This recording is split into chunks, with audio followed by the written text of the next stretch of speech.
এরকম সুপ্রিয় দর্শক, আপনাদের ভালোবাসা আসলাম এক অসহায় মেয়ের কাছে। আমরা শুনবো তার জীবন কাহিনী। আসসালামু আলাইকুম। ওয়ালাইকুম আসসালাম। আপু, তুমি কেমন আছো? জি আলহামদুলিল্লাহ অনেক ভালো আছি। তোমার ফ্যামিলির সময় কেমন আছে? ফ্যামিলির আছে মোটামুটি। আচ্ছা, তোমার নামটা কি জানতে পারি? আমার নাম রিয়া। রিয়া। তোমার বয়সটা কত? বয়স হচ্ছে 20 বছর। 20 বছর। লেখাপড়া কতটুকু করেছো?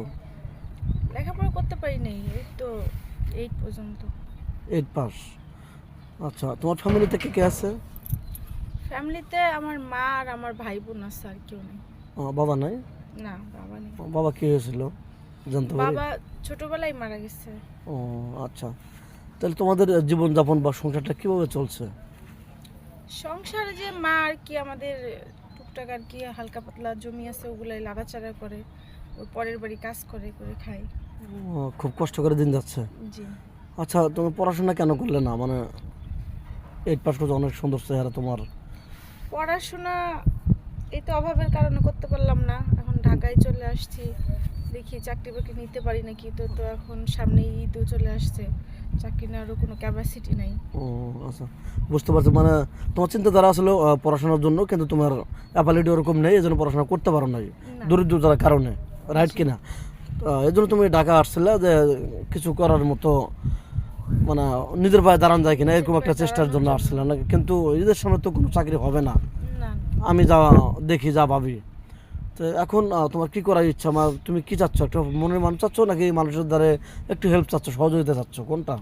এখন তো বড় হয়েছি, মানে বিয়ের উপযুক্ত হয়েছি, বিয়েও করতে হবে। আবার বিয়ে করতে গেলে দেখা যায় আমার ফ্যামিলিরে আবার কে দেখবে। এখন কেউ যদি আমার বিয়ে করে তাহলে আমার ফ্যামিলিরে দেখতে হবে, আমার দায়িত্ব নিতে হবে। আর যদি না নেয় তাহলে তো আমার নিজেরটা নিজেই করতে হবে। আচ্ছা, ফ্যামিলির দায়িত্ব মানে কীভাবে? অনেকে ভাববো যে 3-4 জনকে আমি কীভাবে পালবো, আমি শুধু তাকে নিতে চাই। আমি হয়তো টুকটাক, হয়তো আমার শাশুড়ি হিসাবে আমি কিছু খরচ দিতে পারি, কিন্তু সবাইকে তো আমার চালানো সম্ভব না। সেক্ষেত্রে তুমি কি বলবো? এখন সবারই চালানো সম্ভব না, ঠিক আছে, কিন্তু যারা নিব। এখন আমি তো গরিব, আর আমি যদি বিয়ে করি তাহলে তো গরিব মানুষের কাছে করবই না। হয়তো বয়স হোক, সমস্যা নেই, কিন্তু আমি অভাবের কারণেই তো তার সংসারে যাব, মানে আমার ফ্যামিলির দায়িত্ব নিতেই হবে। আচ্ছা, এই ভিডিও যেমন পাবলিক হচ্ছে, দেশ বিদেশ থেকে, প্রবাসী থেকে, মানে সবাই মানে এই ভিডিও দেখতেছে। তোমার এই ভিডিও দেখার পরে যদি তোমাকে কেউ বিয়ে করতে চায়, তোমাকে কীভাবে ভাবে? তোমার কি ফোন নাম্বার আছে? না, আমার তো ফোন নাম্বার নাই, আমার ফোনও নাই। আমার এক বোনের বাটুম সেট, ওইটা দিয়ে আমি আমার মার সাথে যোগাযোগ করি। আচ্ছা, তোমার বর্তমান ফোন নেই? না। দর্শক বন্ধু শুনতে পেলেন, মেয়েটার ফোন নেই, অসহায় মেয়ে। আমাদের দ্বারাই তার সাথে যোগাযোগ করতে পারবেন। স্ক্রিনে দেওয়া দুটো নাম্বার থাকবে, এই হোয়াটসঅ্যাপ থাকবে। কেউ ভিডিও কল দেবেন না, অডিও কল দেবেন। ভিডিও কল দিলে ব্লক করতে বাধ্য হবো। আচ্ছা, নেক্সট আবার যাই। তুমি তো মুসলমান না? জি, নামাজ কালাম তো পড়া হয়। করি। আচ্ছা, কোনো প্রবাসী ভাই যদি তোমাকে বিয়ে করতে চায়, তার ওয়াইফ আছে, তাহলে সেক্ষেত্রে তুমি কী করবে? বিয়ে কি করবে? যেহেতু তোমার সমস্যা, প্রবলেম সে চালাতে পারবে, তাহলে তো তোমার প্রবলেম থাকার কথা না।